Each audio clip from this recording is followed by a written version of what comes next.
Caesar, I'm extremely disappointed at David Umahi. Those are the kinds of statements I don't expect to hear from a senior government official. And, he's a man I tend to respect, because he's a hard-working individual. And, he knows his onions when it comes to engineering and Ministry of Works and roads constructions and things like that. So I have a lot of respect for him. But particularly, I felt offended by that statement, because I've said it on this program severally. I detest the dog whistling of an entire ethnic group in Nigeria. And let's call a spade what it is. It's becoming one too many that we want to consistently and continuously scapegoat the Igbo ethnic tribe in Nigeria, and it's unacceptable. It is unacceptable because there is a history of violence targeted at that group since 1953 in our country.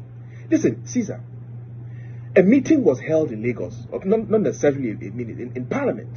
Anthony Nahoro moved a motion for the independence of Nigeria. The North opposed that motion, and at the train station, when they were going back to their constituency, they met a crowd that was essentially mocking them. They got back to the North. Chief Akintola led a tour across the North, to campaign essentially for the independence, to rally the North in support of Nigerian independence. Guess what happened after that? Riots broke out in northern parts of Nigeria, particularly in Kano, where over 240 Igbos were massacred. Were they the ones that demanded for Nigeria to have an independence at that time?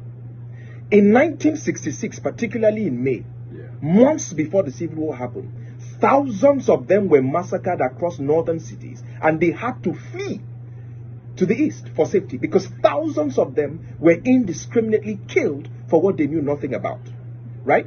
So let's not even talk about the Civil War and the hundreds of thousands that were massacred, and the fact that after 1970, this entire ethnic group had to start from the scratch again to begin to build their lives. And Caesar, look at what they have done since 1970. A group that left or started from nothing, went to Bauchi, went to Kano, went to Meduguri, went to Akure, went to Ogun State. And look what they have built in 40 years of hard work, grit, and no support from the federal government. Look what they have done from themselves. But what we consistently and continuously do is to signal hatred and violence against the group. And this thing has to stop. We can't continue a country. Listen, if you don't want a group of people to be a part, let them go then. I don't understand this. Every turn, there has to be an excuse to single out an ethnic group. I give you a typical example.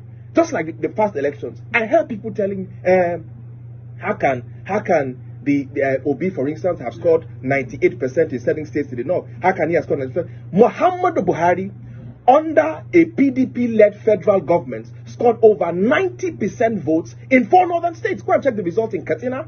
Go and check the results in Bauchi. Go and check the results in Jigawa. He scored over 90% in those states under the leadership of the PDP as the federal government. So it was okay for Buhari to score over 90% in his own core constituency, but something utterly went wrong when Obi did it in the southeast. This ethnic group have always been part of a nationalist political party and never really have ever built a regional movement. All the times they have supported a political party have been national political parties right from the NCNC. Yeah, true.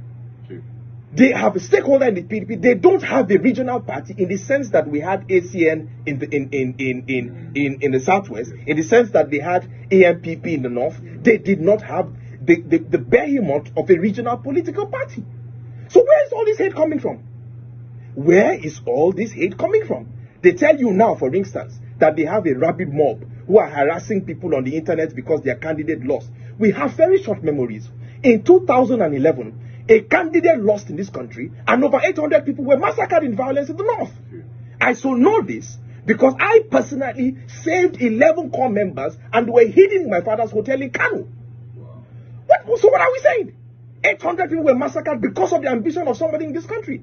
And suddenly we are losing our minds because we are saying people are insulting you online and they're a rabid mob. Let us stop this. Let us stop this ethnic dog whistling.